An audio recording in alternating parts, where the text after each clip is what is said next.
So good morning, everybody. Welcome. I'm Kate Whitelock, and thank you so much to everybody who's joined us here today in the room, who's travelled to be with us at YuLife's HQ in Old Street. And also thank you to everybody who's tuned in live. I think we've got about 350 people tuned in. So a testament to how important today's conversation is. So a short introduction from me. As I said, I'm Kate.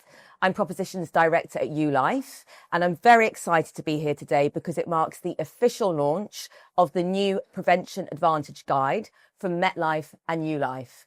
And when we developed this, the aim was for it to be a very practical blueprint for the next generation of group income protection and a model that can start to move us from reacting to sickness to preventing it.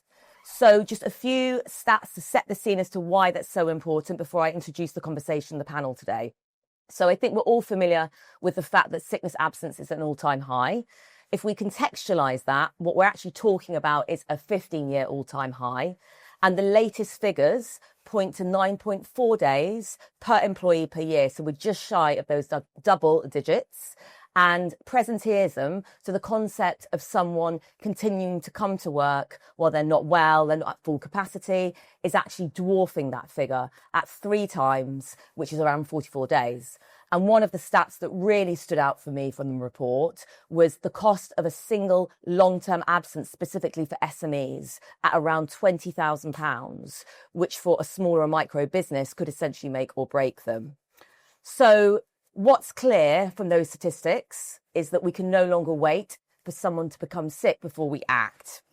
And whilst group income protection has always done a brilliant job of helping to support people when they do become sick, and that will always be important, that will continue to matter, we know that's no longer enough. And so what the guide sets out that we're launching today is a 3-phase model that brings together prevention with early intervention and rehabilitation and makes the case for why the industry should act now.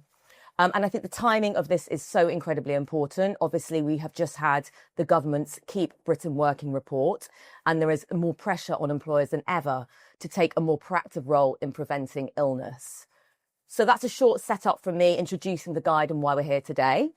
And I'd now like to introduce our panel. So we're going to have a very real conversation over the next hour. We've got 3 experts, all with a very different perspective, but equally they all very much work at the sharp end of the problem. So let me introduce them. So we're starting with Dominic Grinstead from MetLife. So Dom is the CEO for MetLife UK.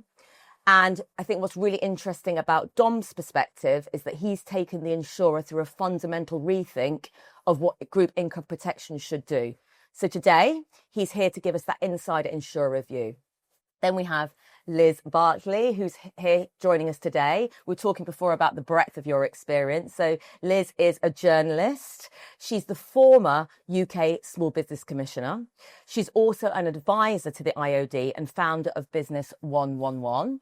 And Liz is very much here today to give us a no-nonsense view of what it's like for smaller businesses outside of that corporate world. Then we have Matt, and Matt has, let's give Matt a round of applause because Matt joins us very last minute. So we were meant to be joined by Gareth Sayers from Aon. But unfortunately, Gareth is stuck on a train. So sending love to Gareth.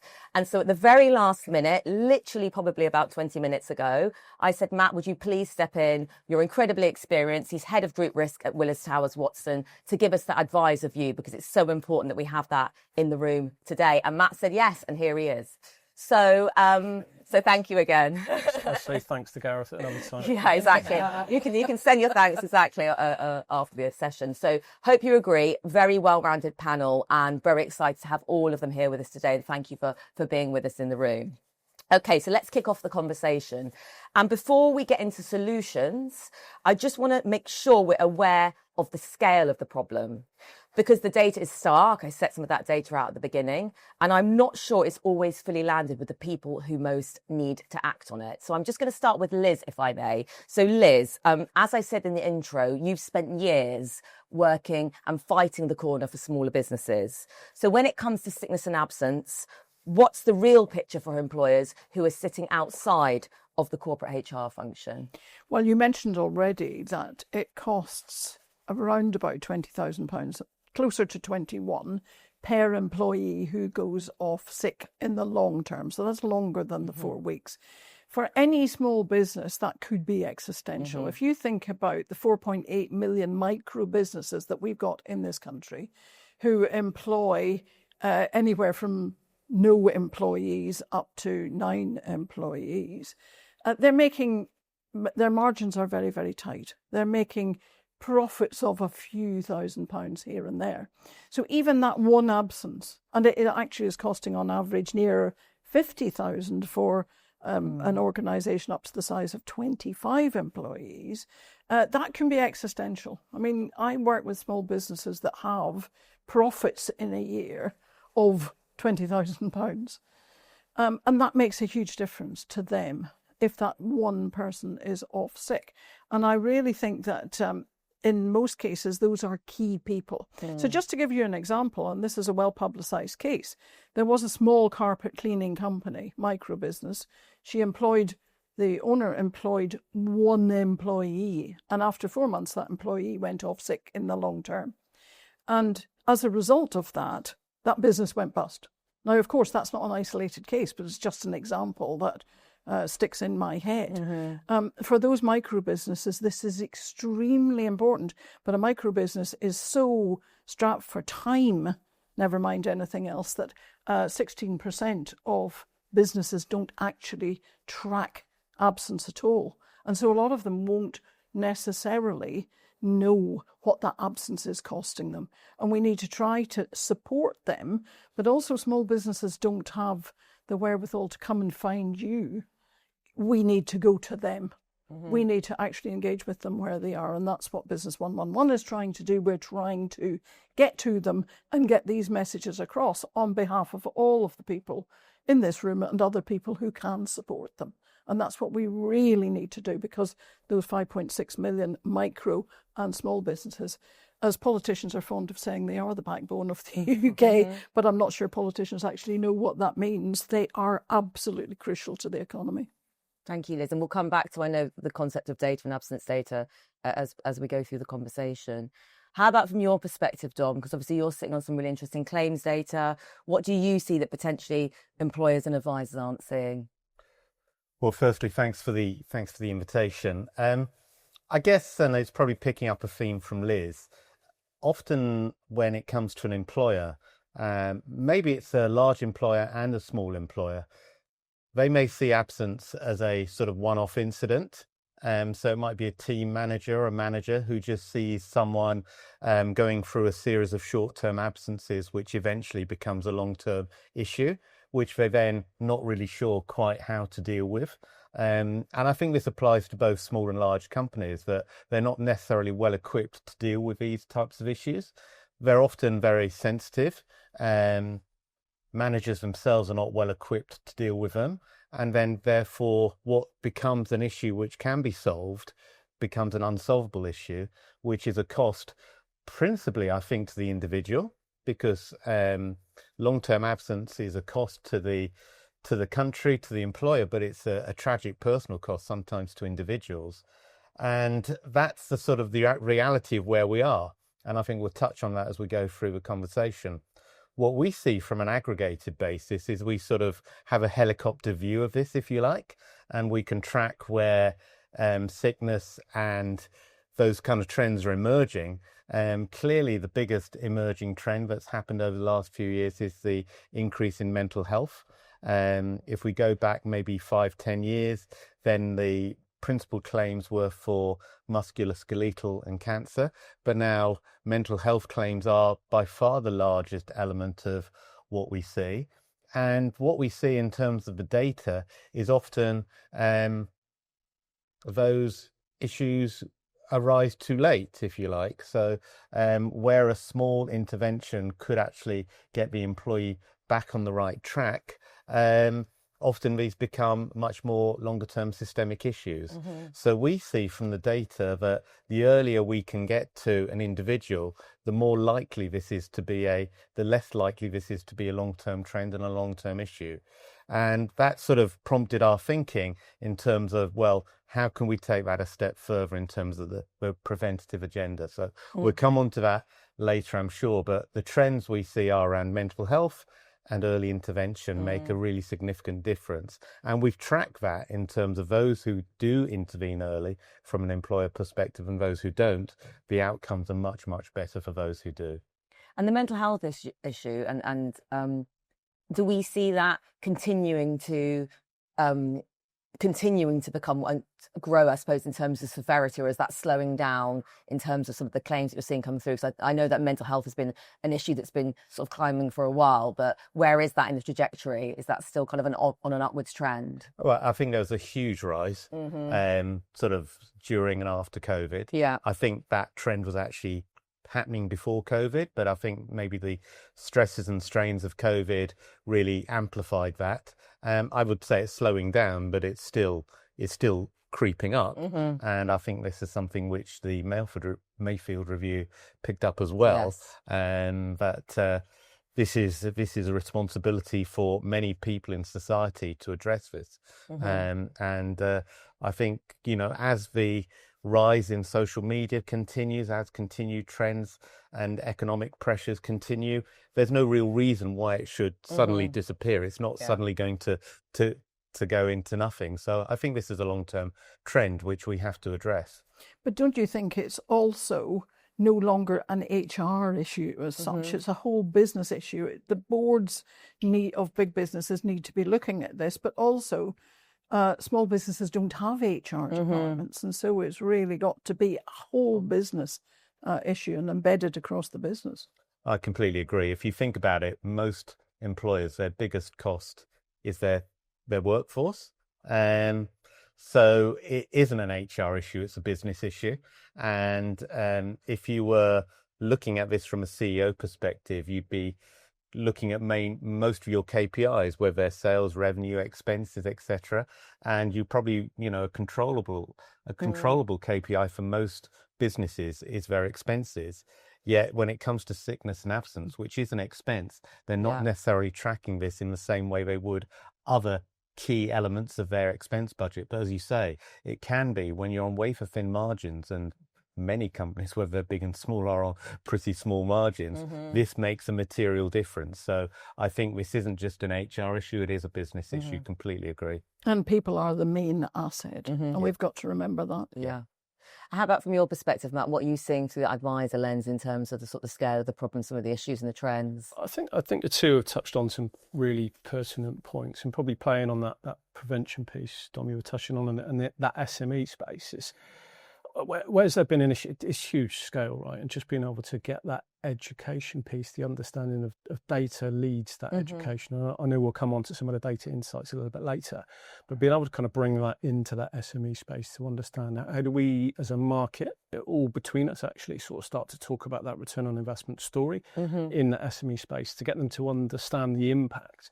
Because I think when we talk about some of those sort of smaller micro employers, they don't see it forward, do they? It's a case of we'll manage it as it comes, and that's where the impacts, you're not really managing that preventative space then when you're sort of dealing with it as it comes through. So that can only come through education. I think is a massive opportunity for us as a market when we talk about keep pressing working. That's a voice for us. We've got recognition there in and across that government support as well at the same time. So I think for me that feels like a bit of a huge opportunity for us across all different spheres of our industry to really kind of promote and push this. Clearly there's a big space, as we know, in the SME uninsured opportunity really should start to bring to life. So for me, I think this is great. This is early opportunity to start really pushing that preventative story. I think we've seen development in the market for over the number of years, and it has developed, and we've seen that space. And probably, as has always happened, it's typically been sort of adopted by those larger employers. It's how do we use that data we've learnt and translate that into that SME space. Interesting. And are you seeing, Liz, particularly in that SME space, are companies, we talked about at the beginning with the Keep Britain Working report and this increasing pressure, like are they feeling that pressure? Are they reacting to what sort of the government is saying, or are they so consumed by other aspects of their business that it's almost a I'll get to it when I can scenario? I always break SMEs, that phrase, down into small, micro and medium, because the micro business with 5 employees has nothing whatsoever in common with a medium-sized business with 249 employees. The really micro business at that end is so busy trying to survive. Yeah. And we're in a position now where we're looking at increased national insurance contributions, increased minimum wage, increased pension contributions as a result, increased costs of doing business. Everything is increasing, business rates, etc. And those small businesses are surviving rather than thriving at the moment. And a lot of them are going to the wall. And partly it's because they need to be dealing with advisors who understand small businesses and not medium-sized businesses or big businesses. So there is a vast opportunity, as you've just said, and I think we've really got to grasp that. But again, I come back to the point that they will not come to us. Okay. They haven't got time to come to us. They don't know where to find us. We need to get to them. We need to actually be engaging them as opposed to, and the ROI comes in there. What are the benefits for the small and micro businesses of grasping this opportunity of prevention? So maybe we can circle back to that towards the end, or maybe some ideas of how we can better engage that community. So we've sort of set the scale of the challenge. Now I want to sort of start moving into talking more around kind of like the evidence for prevention. And, I think this is where it starts to get interesting, because one of the things that we've highlighted in the guide, which we'll be sharing with you today for the first time, is some peer-reviewed clinical research. So just let me give you a little bit of context and background to what I'm talking about. So YuLife recently ran a study with the University of Essex. It's actually funded by the government, by Innovate UK. And what that allowed us to do was to run a 24-month randomized controlled trial. So that just essentially means very much the gold standard clinical trial, where we're looking at a sort of test group, in a control group. So we had 3,000 participants in that study, and we were able to therefore do sort of a real deep dive into the impact of healthy habits, preventative measures, gamified mechanics, etc., and the impact that has on health and risk outcomes by marrying our data with the UK Biobank data to forecast out those kind of health and risk outcomes, as I touched on. So we'll be publishing that later on this year. But just to give you a snapshot of some of the data and some of the early insights which we've published in the report. So we found that 40% of the treatment group improved their weight and BMI. 31% of those with depressive symptoms reported improvements in 3 months. And overall, when we're looking at sort of the overall health risk profile of that treatment group, that dropped by circa 20%. So these are significant figures, and we're not saying that we're the only ones with the answers, but what we are saying is that we're starting to see sort of clinical proof and evidence for preventative measures. So Dom, if I can come to you, because you've obviously built a group income protection model around this data and this evidence. So what does prevention-led GIP look like in practice, and what difference does it make to the employers who are using it? Well, I think you've sort of highlighted the stats there, Kate, very well. And I think in reality, and maybe if I just take a step back, building on some of the comments I made earlier, why did we decide to do this? And I guess it was a data-led approach. So we've been in the group income protection market for something like 10, 15 years, and we saw claims incidence rises, and then that basically becomes a cost to the employer. Insurance is a fairly simple business. If our risks increase, then those risks get passed on to the employer. And we sort of stood back and said, well, keep on doing the same thing and expect a different result is clearly definition of madness. So we've really sort of thought, well, how can we get to the root cause of this? And we had a partnership with YuLife on the group life side of things. It actually, to us, made complete sense to look at it from the group income protection side as well, to really look at how we can prevent things. And intuitively, and we're a YuLife customer, as you know, we've seen the engagement, the mental health, the physical health of our own workforce improve as a result of having YuLife in. We are not a huge business. We employ several hundred people. We've seen very strong engagement in YuLife. I actually did my steps this morning. On the way here, I did a YuLife challenge, 60 Ucoin in the bank. Not to be sniffed at. No, absolutely. And then we thought, well, if this can be proved out, then this will have a long-term impact on the improvement of people's wellness in the workforce. And what particularly I found interesting from the Essex University research was the mental health side as well as the physical health side.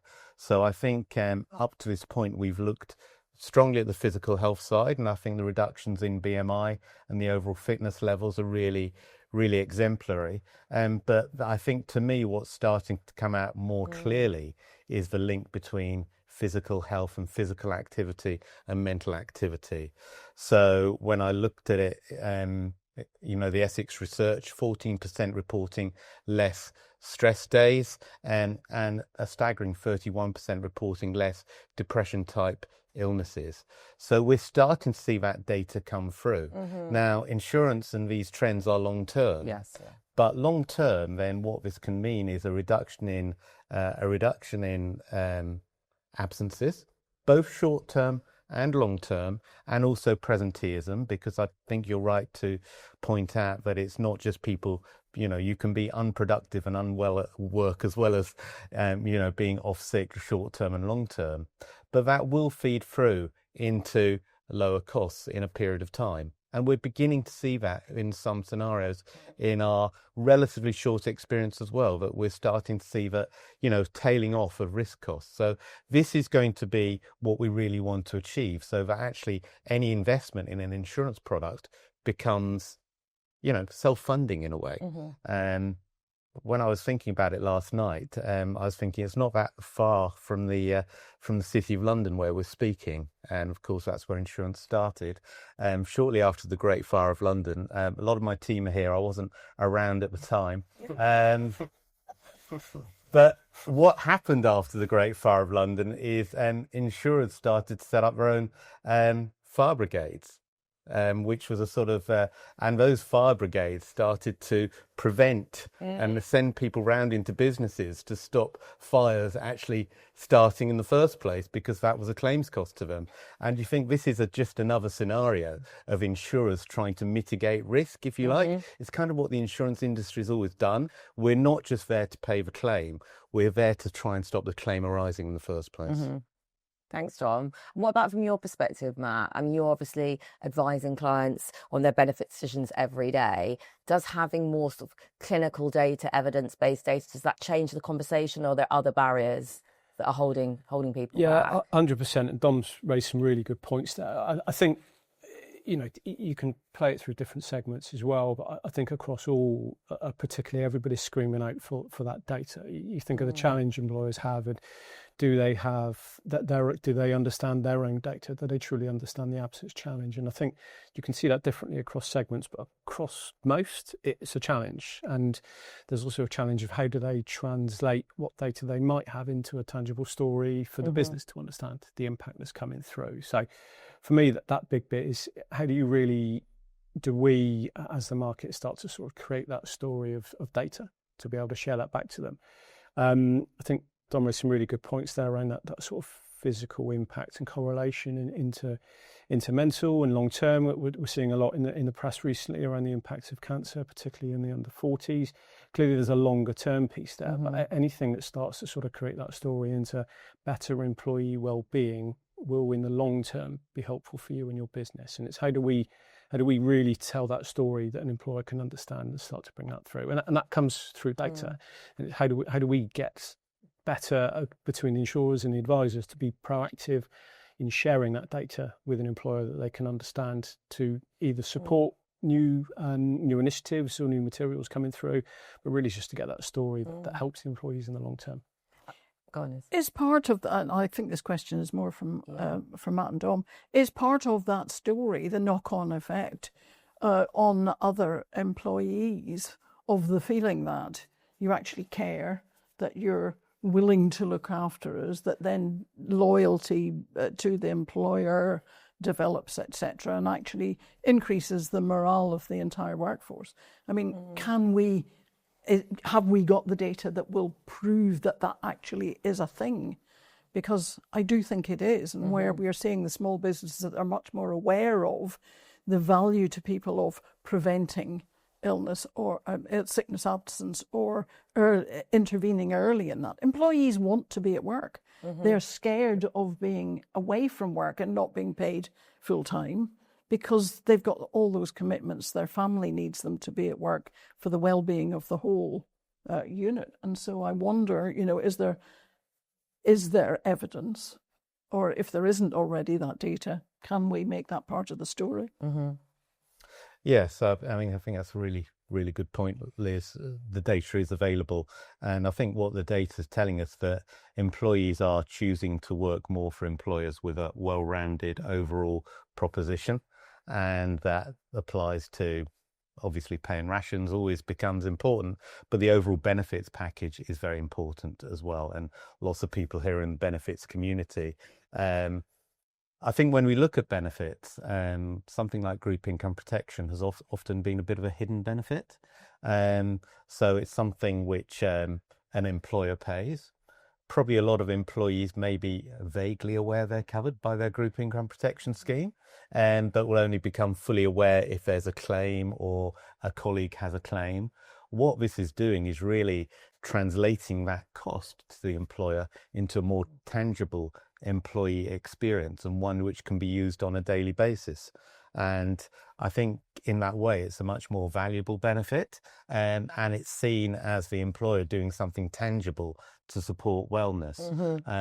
So I think it can be seen in a number of ways, but that to me is one of the key benefits. It is integrated into the cost, so it's not necessarily a huge incremental cost to the cost of a normal group income protection product, but it is something which an employee can really touch and feel on a daily basis. And maybe we'll touch on later, the utilization of apps, particularly the YuLife app, is particularly strong, and there's some reasons behind that, but we'll come on to that later, I think. I think the visibility point, I think, is a big one there. Just starting to get employees to be able to kind of access and use the products. As you said, it typically it can be quite hidden. So actually starting to sort of make it being a tangible, being a usable product, I think would be crucial in terms of just that broader awareness, seeing that well-being. That next step that then needs to follow is how do we translate that back to the employer to start showing the value they're actually getting from using that. And I think that's probably where things are starting to move towards. How do we really start to use that to accelerate? How do you then use that data to start to push into that SME space around, look, this is what you're missing as well? And I think group income protection is an interesting product because I've always thought of it as very much like an employer-facing product, not an employee-facing product, because obviously the benefit gets paid to the employer, and sort of humanising it. And one of the things that we're working really hard at doing at YuLife with MetLife is connecting directly to that employee and helping them to understand how to use and maximise the benefit. And one of the interesting things, again, going back to that idea of data, is that through engaging, what we can start to see is when someone's wellbeing is declining. So we've recently launched a dynamic health questionnaire, and that allows us to understand where somebody might not be feeling as more stressed, maybe they're not feeling as physically well, and then we can start to surface early intervention tools sooner and connect them directly to MetLife tools and services, perhaps before they would have typically thought they might need them. And so I think, again, this idea of data, not just for the employer, but also for the employee, how can we help them and connect them into tools and resources sooner, rather than obviously that the onus always having to be on the employer. And I think that, it's a lot of pressure on the employer, isn't it, in terms of having to kind of always think about doing, servicing, thinking about employees, connect them into tools. So the more that I think we can do to connect directly to the employees as well is really, really important in this space. But if we can help the employer to tell the employees the 100%. Story and really explain what the benefit is, but also for me, it's about making a space for employees to come and talk to you early, come and say what needs to be said, ask the questions, ask for the support, 100%. because they know it's there when they're onboarded. It has to be embedded across the workforce. Yeah, and I think that brings us into talking a little bit more about early intervention. And one of the things that stood out for me from the guide, one of the stats, was the 4-week window. So we know that return to work outcomes are significantly better when employees are connected to early intervention within 4 weeks. So 96% positive return to work outcomes within 4 weeks versus 30% outside of that 4-week window. I mean, that is absolutely huge.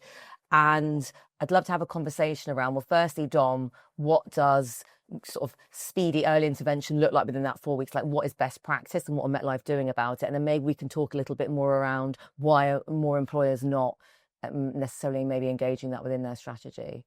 Yeah. Before I do that, maybe just pick up the point you made on the sort of the new AI-powered sort of relationship which an individual can have with their YuLife app. So what this looks like is there's a regular daily questionnaire, which is sort of checking out how people are feeling. I mean, that gives you aggregated data, which is useful, but actually reflecting back to the individual what they may be doing and giving them some personalized advice.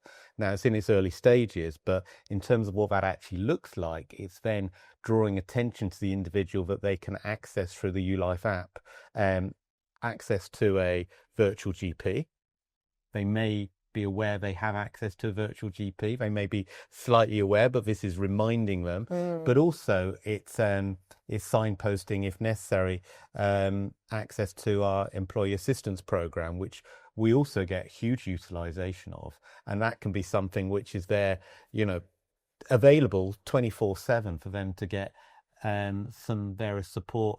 Typically it's on mental health, but it can be on a whole range of topics as well. So it's really signposting them early. So they're having that relationship with, if they're using YuLife app regularly, it's sort of feeding back to them, this might be useful for you. And this is reminding you of the services and the access points you have into other MetLife services, which they may not be aware of. It might have been broadcast at the annual review.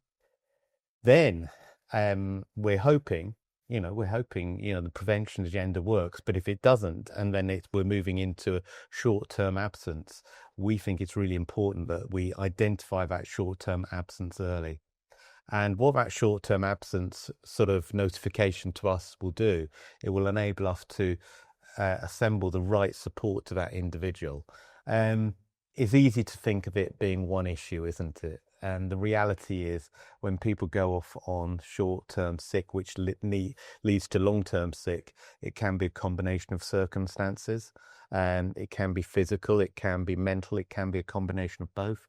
It could be financial, it could be a relationship with their employer. But the quicker we get to diagnosing that issue and providing support with the huge sort of team we have to support them in this, the quicker we can identify that and get them back to work. 96% is a really strong number to get back to work, providing we get them within that 1 month period. We find a strong decline in that. We still receive claims maybe at the 6 month point. And when people have been off for 6 months, the reality, if someone's been off for 6 months, they are unlikely ever to be going back to work. That's the tragedy of it. So we really do what we can to encourage, and I think the benefits community and the brokers here do the same, to encourage that early intervention, because it is so important for the individual and the employer. But I think typically the most important person here is the individual. And also, I think one of the things that we're doing with that data as well, using AI and the aggregated workforce insights, is actually giving indication directly to the employer where they've got absenteeism and burnout risks. So again, helping them intervene. I think it's all about this kind of trying to go upstream and connecting with employees sooner when they need help, but also giving flags to employers that there are particular potentially demographics area of their business where people are also struggling to, again, intervene before we even get to the 4 week window. Absolutely. Sorry, Liz, I feel like but quite often employers don't know how to effectively intervene. And also there's a bit of fear of getting it wrong and ending up in a tribunal of some sort and feeling that you've ultimately pushed somebody when they're not ready to come back.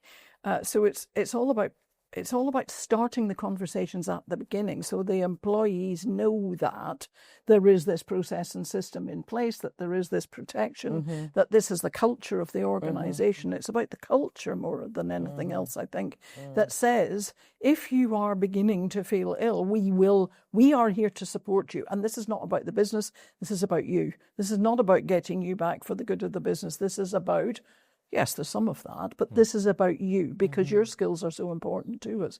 So it's, how do you get employers to understand what the steps are that they need to take, and that's where the advisors and the brokers have really got a big role to play. Yeah, I think that the data's really clear, isn't it? It's just that 4 week period. I don't think it's, you can just keep seeing that data, and just shows how powerful it is to sort of get that joining up there. I guess what's the challenge? What's the employer challenge when you think about absence recording and systems? There is no one system. You look across segments, you look across employers that they're using different systems. Have they got HR support? And you think it's particularly sort of post-pandemic, actually, that how HR structures have been squeezed really tightly, and how they're sort of struggling from resource. And then you get into that SME space, and they don't there have isn't HR. And what absence, are they recording absence? Well, maybe not. So that's part of that challenge. What's the triggers for 4 weeks? So I guess for us, in terms of where we are at this point, it does really keep coming back to that education data piece, just really informing people is in terms of employers, in terms of how powerful that is around that 4 week period, and just the impact, coming back to that ROI piece again, it's just the impact that has, and just really trying to almost sort of get that as part of a trigger into those employer journeys. And that applies across all segments, I think, from that side. I think where it's fantastic in terms of some of the market development, and Dom touched on it earlier with some of the sort of virtual services that are included now and starting to get some usage. Obviously, trying to make that more daily and tangible is a fantastic next step. And it's then trying to, there's a lot, right? And it's trying to employers and employees to understand that breadth of services and across that. And I think for me, that sort of next step is starting to join some of those services up a little bit. So can they talk to each other rather than sort of being independent services? Do they refer into each other? You then get really broad across the whole market, across risk and healthcare. There's a lot more to do in and across our sort of health and benefits markets where we can start joining up. And I think I see that a lot, certainly from employer challenges, if they have one HR team which look after health and risk benefits, but yet we talk independently from there. How do we really start to join up? There's an employee, there's an absence issue, there's a preventative piece we need to do. How, as a market, do we help support that employee? How does the employer understand the value of the services they've got across that whole sort of spectrum of products they've got? And that's the bit we really need to start moving towards over the next few years. It's starting to really get the value from that. Employers understanding where to get the best use and best value from the products that they're paying for, effectively. And are you starting to see a shift and a movement towards more integration between services and suppliers, or is it very, very early? Slow, slower. I'd say certainly you're starting to see some traction of the more sort of innovative, larger corporate employers sort of really move into that. I'd say a big piece of that large corporate agenda is really around personalisation, and that comes back to that adoption of different services, actually making use of the right ones that are there, rather than sort of having multiplicative services coming into play. How do you really personalise it, make it relevant for them? Yeah. And different employers have different challenges, right? It's not one size fits all. So it's that some mental health might well be an issue, cancer might be an issue for another, different services become relevant. So that personalisation, particularly in that large corporate end, is key. That's a big development piece I think we'd see over the next few years. And then it's how do you sort of make the services translatable then as you start going down in the segments? I suppose data becomes key again, though, in that scenario, right? Because you've got to be able to personalise it based on the individual. Yeah. And what about from your perspective, Liz? What do you think? You know, we've talked a lot around data, absence data, and the need to kind of get those foundational sort of building blocks in place, particularly in SMEs. Is that changing? Because obviously with AI and technology and tools, is it becoming easier for them? Or actually are they just confused about what to do next? I think they're just confused about what to do next, certainly at the end that I'm working at. But it's time, and the personalisation point is a really good one, but it's very hard to personalise for a micro business if you've never worked with them or worked in them or run one yourself. So brokers who actually understand micro businesses and the needs of a micro business have got to be really beneficial. But it's not something that the business owner is going to take time to go out and do. They're not aware, but they're not aware in a lot of cases. The figure of 16% not tracking sickness absence in the first place is really interesting. I'm surprised it's not higher, to be honest, in that lots of micro businesses just don't take the time to do that because, frankly, they're so busily trying to keep the business on track that they, so we need a lot more awareness, but we need a lot more storytelling. People learn through stories. They don't necessarily learn through data. I mean, I had to look up what gamification was. And a small business is not necessarily going to do that. And employees, the word gamification may mean something else to them. So we need to think about the language that we're using as well and speak to them in the language that they're using. But the whole joined up thing is absolutely crucial. Problem is signposting doesn't work. It has to be good referrals that work, because in the third sector, we've done lots of work around about signposting, and 95% of people signposted never get to the place they've been signposted to. Yep. It has to be good quality referrals that leads people along the path, that makes it easy for them. It's got to be convenient. Anything for you to add there? Well, it's a lot of good points, and I think what Adam said there is true. But if I sort of reframe it, this is a market which is ripe for innovation, and a customer need which is very clearly there. And if you look at where data is potentially leading us with the creation of AI to personalise benefits much more, I think we'll see a lot more innovation in the next few years, because it is really striking to the core of what companies and individuals need. I think the other thing I'd just say is, yes, things may still be a little bit fragmented from a insurer perspective, but this is much less fragmented than the alternative. So if you are an employer and you have an individual, what you do, well, you may refer them to an NHS GP, if you can get an appointment.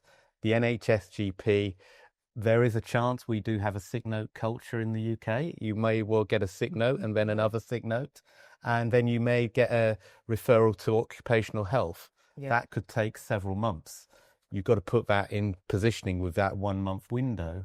So this can be something which really is a very strong complement to what's available in the public sector, which can really help the employer. And it actually guides them through as well, because as we've said, we're not entirely sure what employers are looking to achieve.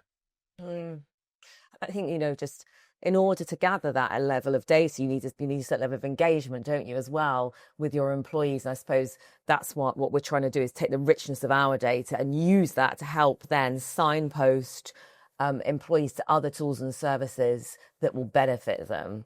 But ultimately, the starting point you have to understand, you have to have a rich database, don't you, an understanding of your employees, through which then know how to best support them. Or that might be through a conversation or something else. But first, the starting point has to be understanding the employee and what they need, so you can communicate, so you can accurately kind of triage or signpost or refer them. So I'm going to pause now for questions from the audience before we have any closing remarks. Let's have a look here. Okay, great. Thank you for the 5-minute warning that I missed, Nadia. Sorry. Right. So, question. And we've talked a lot about this, but I think it's a really good one to hone in on. How can businesses better track absenteeism data or better flag a potential case? Who would like to take that first? Liz? No. This is a big no. Volunteered. This is a no. I think it doesn't matter how you do it so much as the fact that you do it, because if you don't know the extent of the problem you're trying to solve, you won't know what the right solution is. And as a small business owner, I've always made a key point of knowing my employees, and if one of them is absent, I make an effort to find out why and what we can do as a business in order to assist them. And that might not be sickness absence, it might be any kind of an absence, but I need to know, because I'm trying to deliver for my customers, and I can't deliver for the customers unless the employees are there, or I know how to get temporary cover for them, or whatever it might be. I think use a spreadsheet. I hate spreadsheets. They make me extremely nervous because I always put things in the wrong box. But just do it. Start somewhere. Mm-hmm. And the apps, of course, the easier you can make it, the better, as far as I'm concerned. I think something I've always been a big believer of is that engagement between the employer and the insurer as well at the same time. George, coming back to that conversation, story, the understanding, sort of integrating with that insurer proposition and claims rehabilitation, actually get the employer to learn off what works, and the insurer to be able to kind of share some of that story. So I think that's another piece that can sort of overlay there, is the employer, they might not be the experts, but actually speak to someone who's got experience in being able to do it, understand the right trigger points, gain some experience in what's been done before. Yeah, maybe I'll just build on that. I think it's about systems, but I think it's probably more around culture and the culture of trust between the employer and the individual. So if we can, encourage that conversation early and that referral early, then I think we're likely to get much better outcomes. And it's something which cultures don't emerge in a week or two. It's something which has got to be continually there.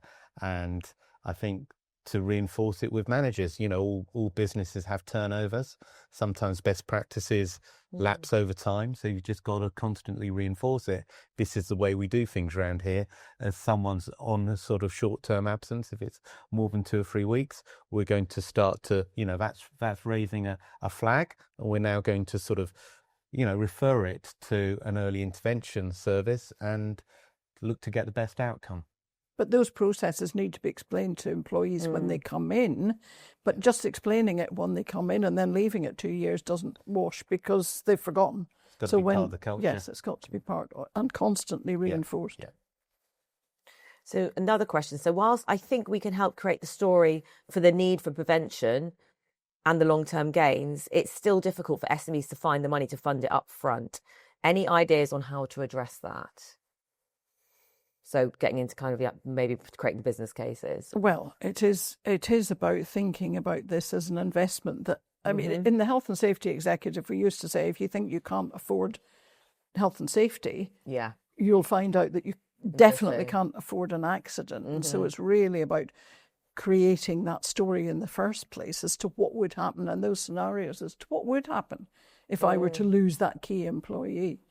And to what extent would I be able to afford for them to be off sick before it became existential? Because obviously we do have, even if SME isn't tracking, we do have the data points to be able to create a very robust business case. We know what the average cost is. When you've worked with businesses, does that once you put it into that kind of black and white business case, does the penny sort of start to drop for them? Well, the penny drops, but quite often those businesses haven't had the time to talk to anybody who can talk them through that. I mean, small businesses are really lucky if they have an accountant, or if they have accounting software, or if they have a lawyer that they can call on at a point of crisis. They don't have those kind of business advisors on hand necessarily. So joining, a trade association really helps, because those kind of that kind of information comes through the trade associations or the membership organisations or the networks or the chambers or whatever it happens to be. And that doesn't necessarily cost a lot of money, but when you're up against it and trying to choose between an insurance policy or the membership fee for a membership organisation, it's a balance to be struck. And a lot of these businesses simply do not have that wherewithal. Yeah, it's interesting what Liz says. So my father had a small business and he was in electronics, and it started in my back bedroom, which was really annoying because I had to share it with my sister. But her bedroom, I had to share her bedroom, but I do really resonate. It really resonates, the pressures on a business, particularly around cash flows, clients, employees, etc. It is not easy running a small business, especially in the current environment where costs are going up all the time and regulations going up as well.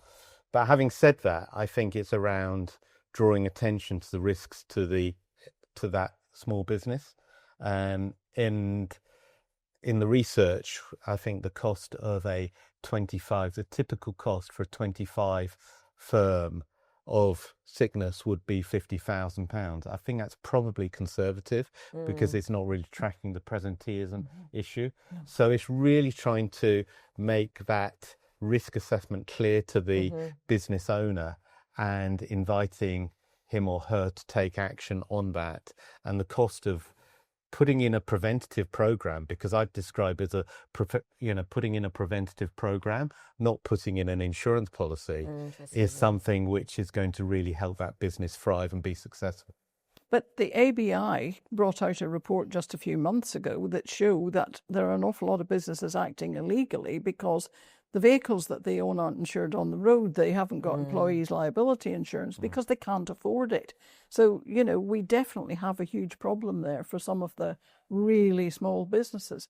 And they're not going to choose necessarily the one that would, as an investment, probably release other cash. Yeah. And if we can, that's the story that we need to be able to build for them, that by preventing that cost, you can then afford. It unlocks. Yeah. Yes. But I think the people listening, there's a continuum, isn't there, of businesses? Yes, there is. So those who are going to be interested in looking for a new solution, and those who probably are not going to be, and maybe, cutting a few corners. But I think there is going to be a fertile ground of those who are looking to do better for their employees, who would be interested in having the conversation if they were aware of it. Absolutely. I agree with that. I'd hope, you'd hope, we can't sort of hang our hat on it, but the Keep Britain Working review almost creates a bit of a platform for that communication. I think we've touched on a lot of the really relevant points. So cash flow is an issue, time, they're not experts, right? They don't understand. They need to look for someone to help steer, or it's things like trade union, that they're not experts in understanding, the value of insurance and why they should do it over something else which keeps their business running. And that's the story we really need to try and get into. Can Keep Britain Working do that? Possibly. It's going to help. It's vocal. It's in the industry, and we're seeing that, and that will get broader. But we can't just rely on that. And I guess for us as a challenge across the market is, are we ready? If that trigger does come, are we ready to communicate to the, I think you said 4.8 million earlier, are we? I'm not sure, actually. I don't know if we are prepared to be able to kind of scale for that. And these are the things to think about in terms of coming back to some of the earlier comments: technology, data, efficient platforms, being able to kind of support that kind of, and crucially, communication and education. And a question for you, Liz, specifically here, but obviously we could hear from Dom and Matt as well. So it's so good to see Liz give a voice to the many micro businesses. I deal with a lot of these, and there aren't many solutions with insurance for them.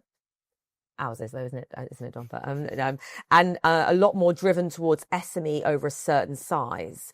Are there any innovations in the future aimed specifically at those micro businesses that the panel are aware of? It's interesting. We had this conversation at the ABI a few months ago, and unfortunately somebody came up with a wonderful idea of simple products that would be cheap and easy to deliver for micro businesses. And I was a bit reticent to say, hang on a minute, we tried that 12 years ago when the insurance sector said, no, we can't afford to do it, it's much too costly. Would it be less costly now? But if we are going to develop those simple products, we need to develop them with the micro businesses. It's the same across financial services. The financial services products that are available haven't been co-created with micro businesses or with micro businesses in mind. And so they're not necessarily the products that the micro businesses need. We need to have them round the table. What do you think, Dom? I'm sure I have, Dom. Well, it's quite a big ask, because micro businesses are not homogenous and they have different needs. Yeah, they do.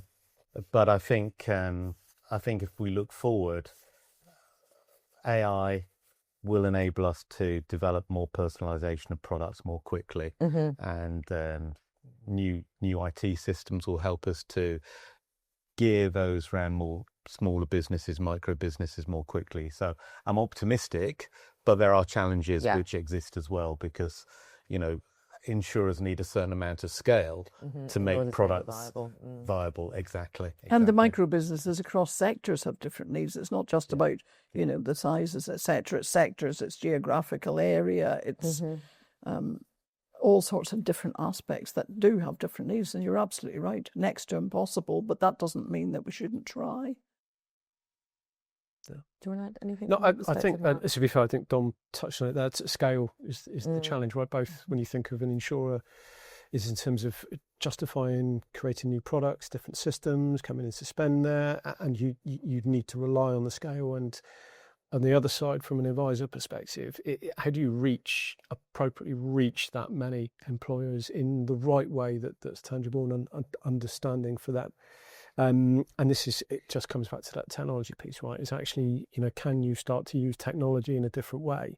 Can AI give us that different approach of being able to tailor in communications that are relevant for different employers, different segments?